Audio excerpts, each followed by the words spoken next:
para vocês, cada mês nós temos um tema para trabalhar. E esse mês de abril nós encerramos o mês de março sobre o tema Deus da multiplicação. Nós vamos trabalhar nesse tema, no tema de abril, o Deus da transformação, amém? O Deus que transforma todas as coisas, aquele mesmo Senhor que transformou as águas em vinho, Ele está no nosso meio para transformar novamente. Você sabe que vinho significa alegria. Então se tem faltado alegria na sua vida, na sua casa, na sua família, por conta desse momento, dessa situação, ou por outras situações que você vinha atravessando, ou quem sabe nesses dias você soube de alguma coisa, ou alguma situação aconteceu e o diabo tentou, ou as situações em si tentaram roubar a sua alegria. Eu quero profetizar sobre a sua vida, que o Deus da transformação vai trazer alegria sobre a sua vida, vai transformar o teu choro em vitória, teu pranto em alegria, em nome de Jesus. A mão do Senhor não está encolhida, pelo contrário, ela está estendida para salvar, amém? Para transformar a nossa realidade. De Jesus. Diante dessa certeza, diante dessas convicções, eu quero fazer a leitura do verso 11 do capítulo 7 de Josué. Josué capítulo 7, verso 11. Se por um lado nós temos a tristeza de ver a igreja sem você, meu irmão, aqui, por outro, nós temos a oportunidade de você esparramar esse culto para muita gente que você conhece, que você tem convidado, tem vontade dele ouvir uma palavra nossa aqui. Então aproveita esse momento, compartilha, copia o link do Face da igreja, manda pelo menos no WhatsApp aí de 3 pessoas que você sabe que precisa ouvir essa mensagem, o Deus da transformação. Pelo menos para 3 pessoas. É uma forma, irmãos, de nós termos visitante no nosso culto sem estar na igreja, amém? É uma forma de termos visitante no nosso culto sem estar na igreja. Então encaminha para as pessoas, no Brasil, fora do Brasil. Eu creio que essa palavra vai abençoar a minha vida e a vida dessas pessoas, a sua vida, em nome de Deus. Capítulo 7, versículo 11 diz assim: Israel pecou e violaram a minha aliança, aquilo que eu lhes ordenara, pois tomaram das coisas condenadas, e furtaram, e dissimularam, e até debaixo da sua bagagem o puseram. A primeira coisa, meu irmão, minha irmã, que nós precisamos entender: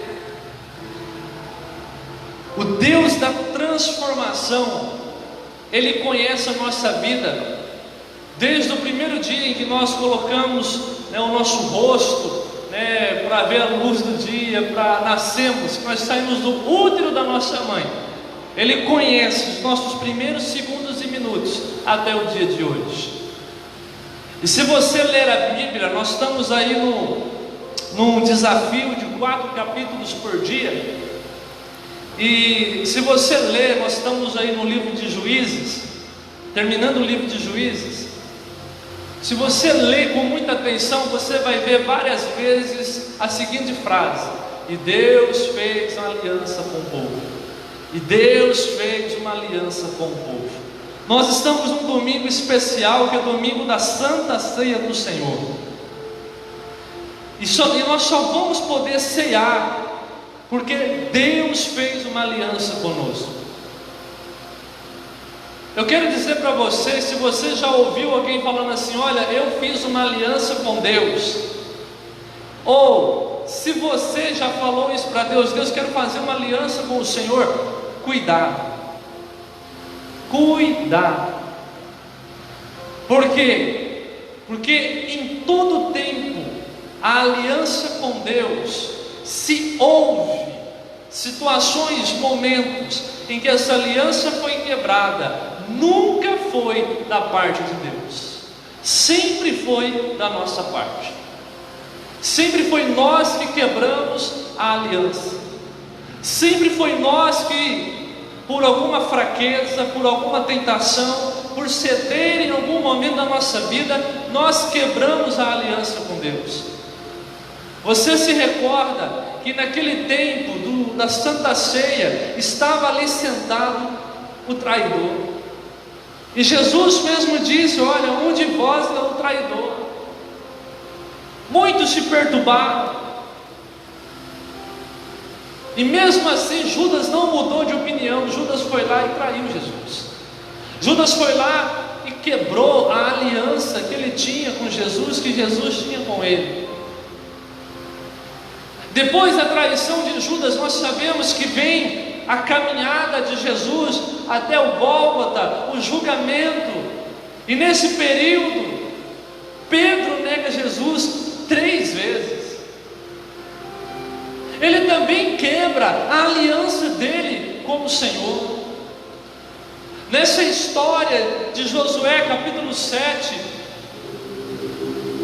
é uma história após o combate contra a cidade chamada Ai,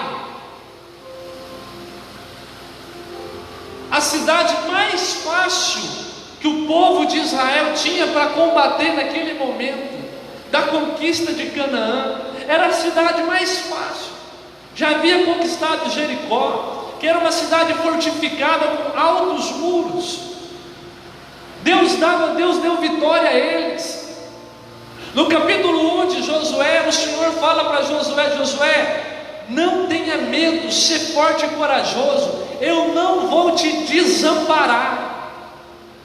Mas se você ler esse texto, capítulo 7, voltando aí alguns versículos, Josué vai se prostrar e vai chorar, porque ele vai ficar ali traumatizado, porque a cidade mais fácil de se conquistar, o povo perdeu. O povo de Deus perdeu a batalha. O povo de Deus perdeu aquela batalha. Quero dizer para você, meu irmão, minha irmã, que todas as vezes que nós quebramos uma aliança com Deus, nós damos a oportunidade do inimigo vencer algumas batalhas. Todas as vezes que nós pecamos, nós damos a oportunidade ao inimigo de nossas almas de ganhar algumas batalhas. Porém, isso não quer dizer que ele vai ganhar a guerra. Porque eu te disse, querido, nós podemos quebrar a aliança, mas o nosso Deus não quebra a aliança. Ainda que nós não venhamos conseguir sustentar a nossa parte, o nosso Deus sustenta a parte dele. E isso é o que faz Josué chorar. Alguns teólogos dizem que até um momento de depressão de Josué. Ele chora e ele começa a dizer: e agora? O que nós vamos fazer? Bate um desespero, bate um desânimo. Melhor era nós termos ficado do outro lado do Jordão. Olha o que Josué fala. Melhor era nós não termos entrado para essa terra, querendo conquistá-la. O cara que alguns anos atrás, há mais de 40 anos atrás, disse para Moisés: a terra é boa, tem inimigos fortíssimos lá, mas nós vamos conquistar. Esse mesmo cara, agora liderando o povo, 40 e poucos anos depois, por causa de uma derrota, de uma batalha, está esmorecido, perguntando a Deus o que fazer. Talvez, meu irmão, minha irmã, você também está nessa situação, sem saber o que fazer. E talvez você tenha consciência que você cometeu um erro gravíssimo. Talvez você tenha consciência que o seu pecado, ele não foi tratado, ele não foi curado, ele já até foi perdoado, porque Jesus pagou o preço na cruz, mas ele ainda não saiu da sua vida, e ele está trazendo derrota para você. Mas o Deus da transformação, meu irmão, minha irmã, ele quer mudar a nossa história no dia de hoje. Ele quer arrancar isso da nossa vida. Se você permitir, querido, esse Deus, como nós cantamos aqui, que é ousado em nos amar, Ele escala montanhas, Ele passa por cima de todas as situações, Ele entregou o Filho dEle por amor a nós, para poder nos resgatar e fazer de nós o que nós somos, como promessa da palavra dEle. Nós somos mais que vencedores em Cristo Jesus. Então não é o perder de uma batalha que vai nos desanimar.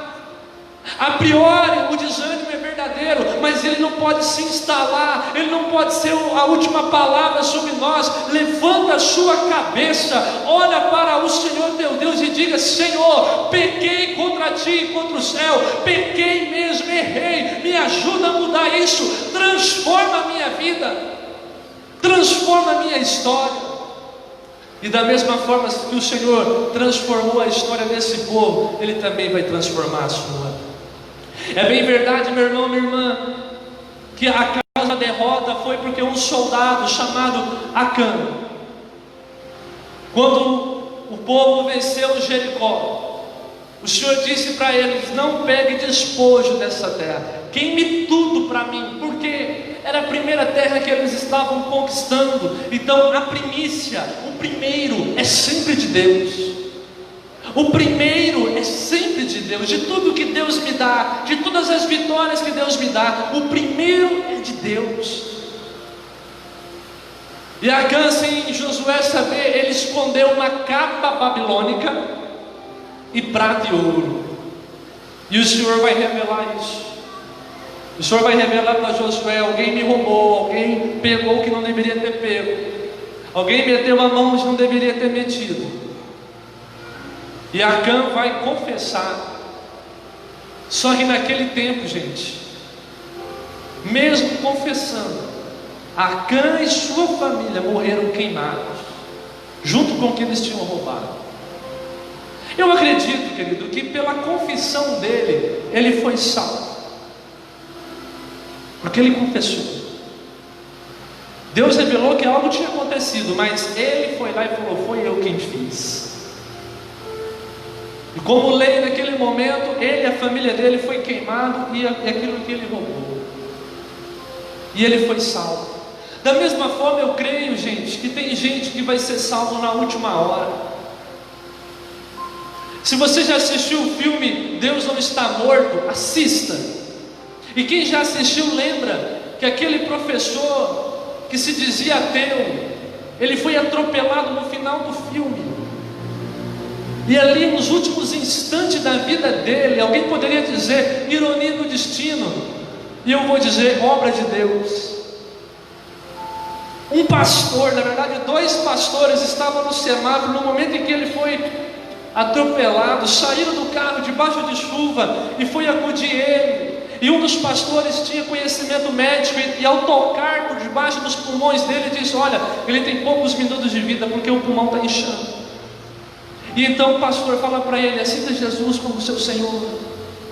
E aquele cara aceitou no último minuto da vida dele.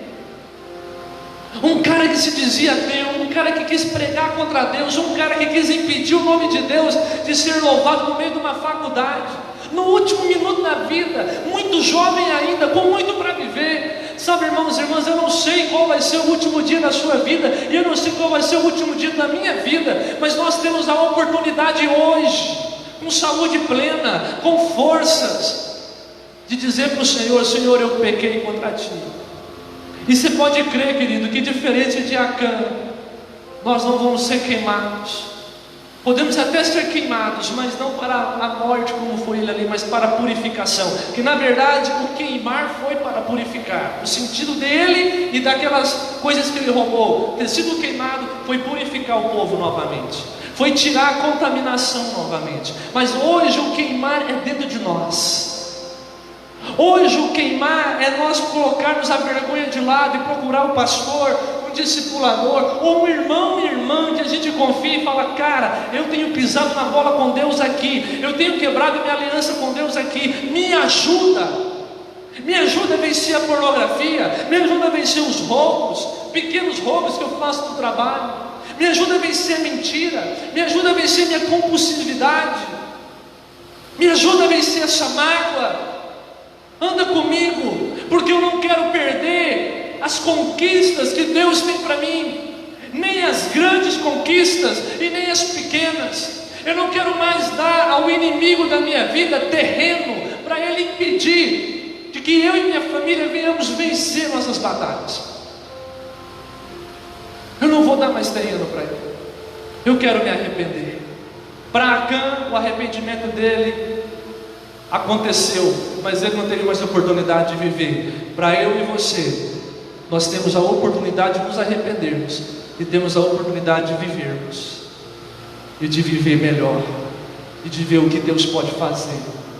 O poder do Deus da transformação pode fazer na nossa vida, se nós aceitarmos esse momento, dizermos sim para esse momento e realmente fazermos diferente. A segunda coisa, querido, que eu gostaria de ressaltar, está no verso 6. Então Josué rasgou as suas vestes e se prostrou em terra sobre o rosto, perante a arca do Senhor até a tarde, ele e os anciãos de Israel, e deitaram pó sobre a cabeça. Essa atitude, querido,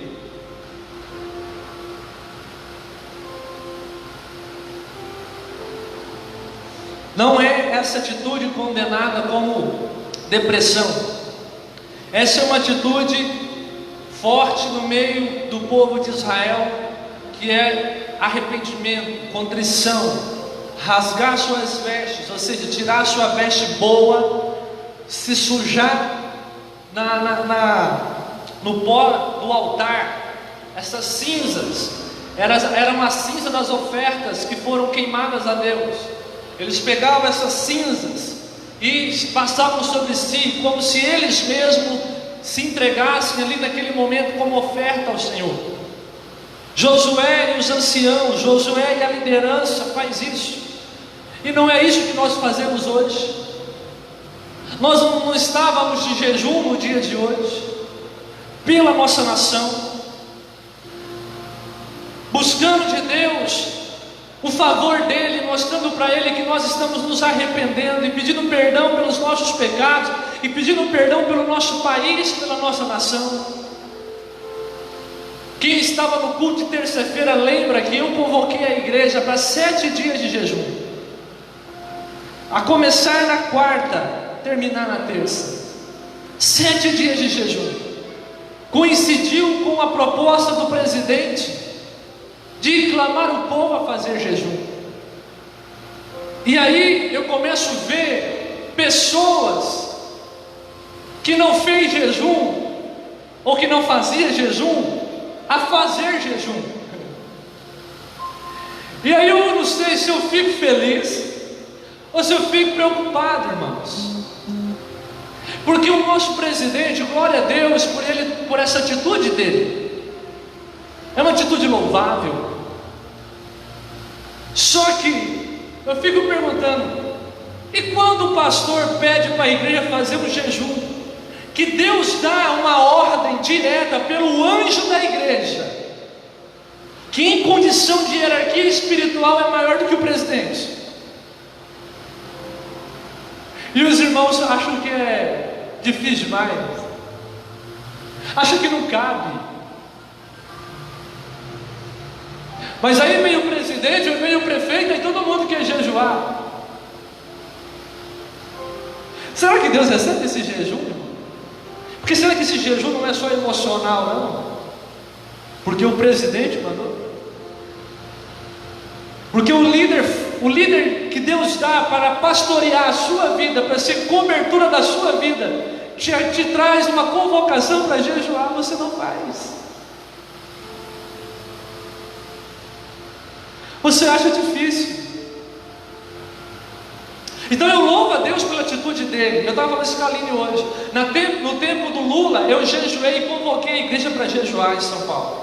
No tempo da Dilma, também convoquei a igreja para jejuar no Goiás. E agora, no tempo do Jair Bolsonaro, nós jejuamos no ano passado, nós fizemos vigília o ano passado aqui pela nação. E é isso que traz a mão do Deus que transforma as coisas a nosso favor. é andar junto com a nossa liderança, numa aliança espiritual, para alcançar o favor de Deus. É vigília, eu estou lá. É jejum, eu estou junto. É oração na madrugada, estamos juntos. Eu convoquei você para orar na madrugada 3 horas da manhã. Você orou? Muito sono, pastor, muito cansaço. Mas se fosse o Jair Messias Bolsonaro, talvez você levantaria.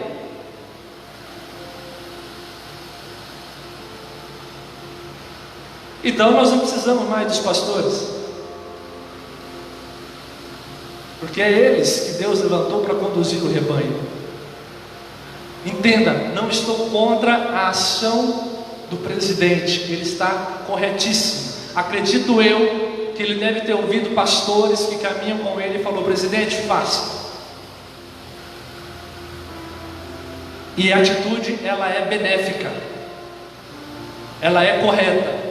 Mas estou dizendo que para algumas pessoas que não se atentam, porque Jesus fala assim, Vavá: vocês sabem ler o tempo, quando vai chover, quando vai ficar frio, quando vai esquentar. Não é assim, meu. A gente olha para o sol e fala: hoje o sol vai estar de rachar. E dependendo do estilo, da forma que é o sol, a gente olha e fala: vai chover. Olha o jeito que está o sol hoje, olha o calor que está. A gente consegue ler essas coisas e não conseguimos ler o mundo espiritual.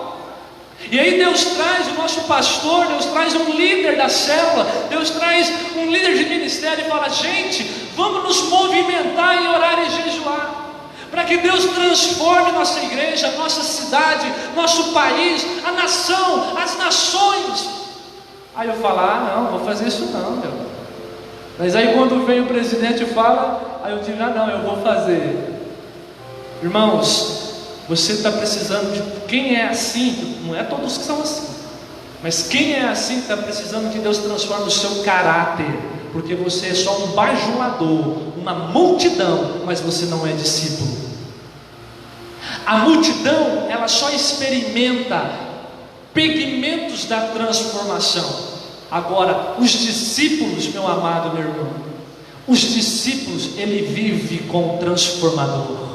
Ele vive com aquele que transforma. Ele não só recebe pigmentos, ele tem acesso à essência, ele tem acesso ao mergulhar daquele que transforma. Ele deita, ele dorme com aquele que transforma. Ele é o primeiro que se arrepende, ele é o primeiro que pega as cinzas do altar e joga sobre si.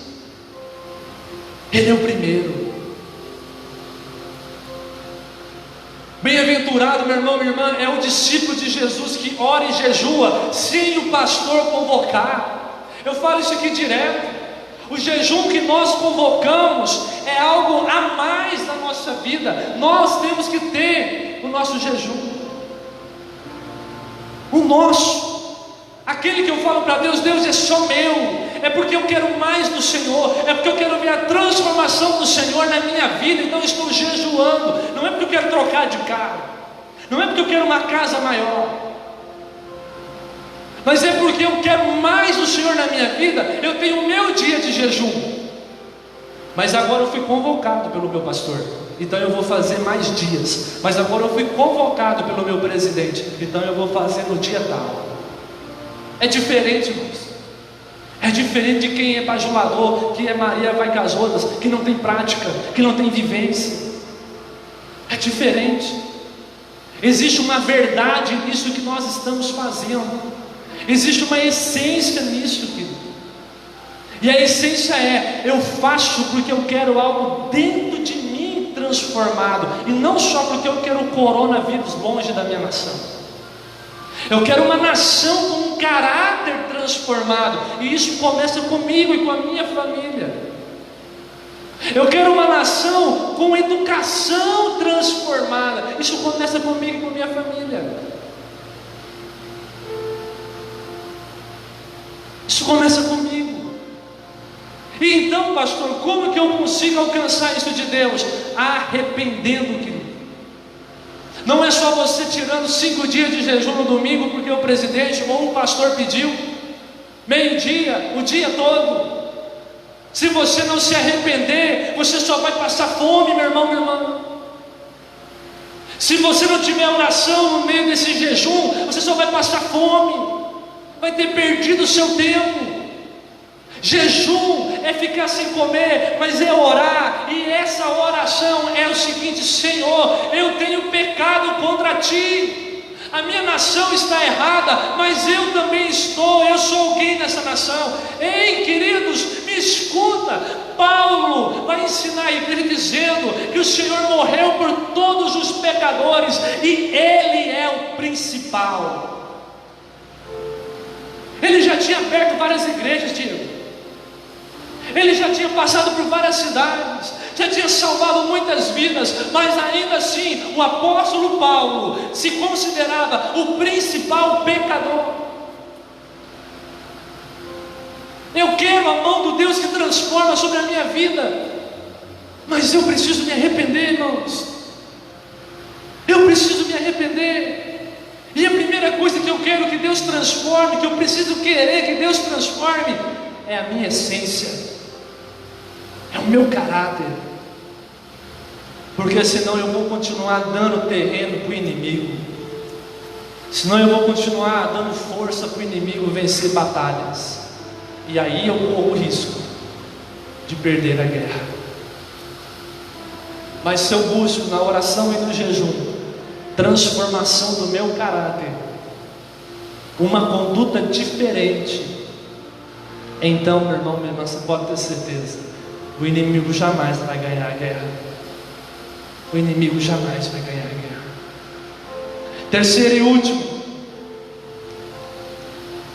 o verso 8 de Josué capítulo 7. Aí sim, desesperado, Josué diz assim: ah, Senhor, que direi? Pois Israel virou as costas diante dos seus inimigos. Aí sim, depois de se arrepender, depois de chorar a Deus, pedindo perdão, Josué agora fica preocupado, porque os inimigos sabiam que o exército de Israel perdeu para um pequeno exército. O poderoso exército perdeu para um pequeno exército. E isso ia fomentar no meio dos inimigos, ia aumentar a moral dos inimigos.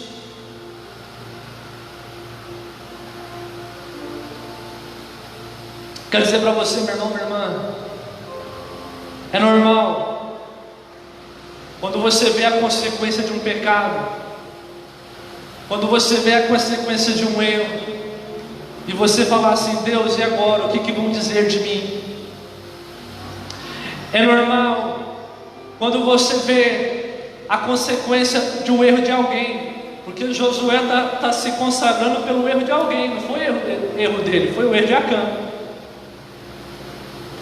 É normal, às vezes você estava trazendo tudo bonitinho na sua vida, e alguém da sua equipe, alguém da sua família, alguém do seu ministério, alguém do seu convívio que fazia parte desse processo te trai, trazendo uma consequência muito grande, trazendo uma sensação de perda muito grande, de enfraquecimento muito grande, de empobrecimento. É natural. Alguém te dá uma rasteira, alguém faz alguma coisa no meio do processo, ou você fez e você fica preocupado: e agora, Deus? Eu já comecei, o que as pessoas vão falar de mim? E agora, Deus, o que vão falar de mim, na minha vida, da minha empresa, diante dessa situação que eu estou perdendo? Bem possível que eu venha declarar falência. E agora, Deus? Como que eu vou fazer? A culpa não é minha. Mas o que o inimigo vai dizer? O que as pessoas vão dizer? Sabe, meu irmão, eu disse para você aqui, querido, que se você se arrepender, o Deus que transforma age na sua vida. O Deus que transforma, Ele age. O verso 13 diz assim: dispõe-te, santifica o povo e diz: santificai-vos para amanhã, porque assim diz o Deus de Israel: há coisas condenadas no vosso meio, ó Israel, aos vossos inimigos não podereis resistir, enquanto não eliminardes no vosso meio as coisas condenadas. Queridos, o Deus que recebe o seu arrependimento. Ele não fica só olhando e vendo você se arrepender de verdade e fala assim: ah, muito bem, meu servo, muito bem, meu filho, que bom, parabéns. Não. Quando Deus vê um filho dele se arrependendo, Deus dá estratégia nova. Quando Deus vê um filho dele se arrependendo, Deus dá um processo novo. Quando Deus vê os filhos dele se arrependendo, Deus dá novas promessas. E Ele diz para Josué: santifica o povo, porque amanhã eu vou fazer maravilha no meio de vocês. Elimina tudo o que é errado, arranca tudo que está errado daí do meio de vocês, se arrependa de verdade e se santifique, porque amanhã vou fazer algo novo. O salmista diz assim, querido: o choro pode durar uma noite, mas a alegria vem pela manhã. Eu quero profetizar sobre a minha vida e a sua. O amanhã que traz alegria está para chegar sobre a nossa vida, sobre a sua empresa, sobre a sua família, sobre a sua vida pessoal, a sua vida emocional. O amanhã que traz alegria está por vir, em nome de Jesus. Nós servimos um Deus que transforma, querido. E quando Ele vê o povo que se arrepende genuinamente na presença dEle, Ele transforma os resultados. Todo mundo pode dizer assim: se soma 2 mais 2 é igual a 4, menos 10 que ele perdeu nesse período de coronavírus, de quarentena, vai ficar 6 negativo. Aí Deus vem e fala assim: não, mas lá no final, quando o 6 negativo vai aparecer, eu vou colocar a minha mão e vou transformar em 600 positivos, porque eu sou Deus que transforma água em vinho, eu sou Deus que transforma o desastre em alegria, eu sou Deus que transforma o caos em paz, eu sou Deus que traz bonança em meio ao mar bravio, eu sou Deus que abre o mar, eu sou Deus que manda as pragas, mas que curo das pragas, eu sou o Deus da multiplicação, eu sou o El Shaddai Todo-Poderoso, eu sou o Deus que firo, mas também sou um Deus que curo, que restauro, que santifico, que purifico. É isso que Deus tem para mim e para você, meu irmão. Você olha para o mês de março e pensa: poxa, estava tão legal, né? Nós ficamos 3 domingos juntos, eu acho, no mês de março. Deus da multiplicação, Deus da multiplicação, e as coisas reagindo, e as coisas reagindo, e o ano começou bem. Você olha para o país e você fala: uau, está ficando bom esse negócio, as coisas estão começando a crescer, a melhorar. Quem é empresário sabe disso. E aí agora você olha para o cenário e fala: pronto, agora, desculpa o português claro, mas agora lascou. Calma, se arrependa. Use esse momento agora para se arrepender. E se você não vê uma razão óbvia para se arrepender, diga para Deus: me mostra, Deus, aonde eu preciso me arrepender. E se arrependa pelas atitudes do seu país. Muito foi roubado desse país, meus irmãos. E eu não estou falando dos 16 anos de PT, não. Estou falando da história, desde quando os portugueses chegou aqui. Muito foi tirado do nosso país. O Senhor realmente está nos dando a oportunidade de se arrepender, até mesmo pelos portugueses, holandeses, espanhóis, de chegar aqui em 1500. E até antes de 1500, quem conhece a história mais profunda sabe. E já explorava essa terra. E tem um espírito maligno sobre o país, querido, que nós precisamos lutar contra ele, que é o espírito da exploração. A gente quer explorar em tudo. Em tudo nós queremos dar um jeitinho. Eu me lembro de um amigo que foi na Disney. A Aline vai lembrar dessa história. Ele chegou e contando pra gente: quando você vai entrar na Disney, ou depois que entra, coisa assim, você compra um copo, acho que de 500 ml. E toma refrigerante o dia todo, Lala. Enquanto você estiver dentro do parque, você toma refrigerante. Quando você vai embora, do lado, da onde lá você compra, etc., tem um lixo. E o pessoal coloca ali. Aí ele falou para mim: Boni, se fosse aqui no Brasil, o que você acha que aconteceria? Eu falei: ia chegar 1 mais 4 da família dele, ia comprar 1 ou 2 copos e todo mundo ia beber o dia todo. Ninguém ia comprar 5 copos. Ele falou: justamente, porque lá se a família são 10 pessoas, os 10 compram os seus copos. Ele falou: justamente. Só que eu acho, Boni, que ia ser pior ainda. Eu falei: mas como poderia ser pior ainda? Ele falou: muito provável, ia pegar no lixo, lavar e tomar de novo, só para economizar alguns dólares. Eu falei: não descarte isso. Não descarte isso.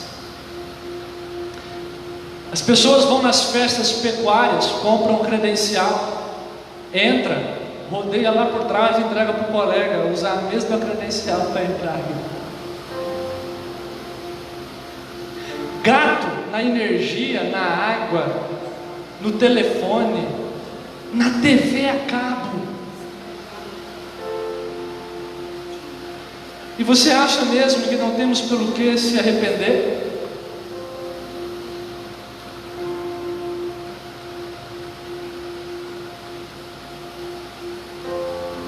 É tempo de nós nos arrependermos.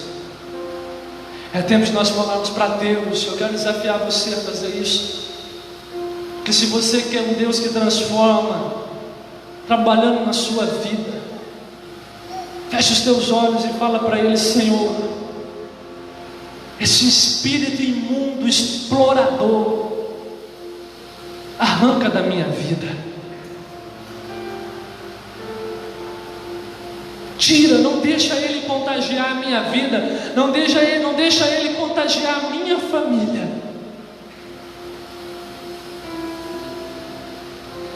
Tira de mim, Deus. Tira do Brasil.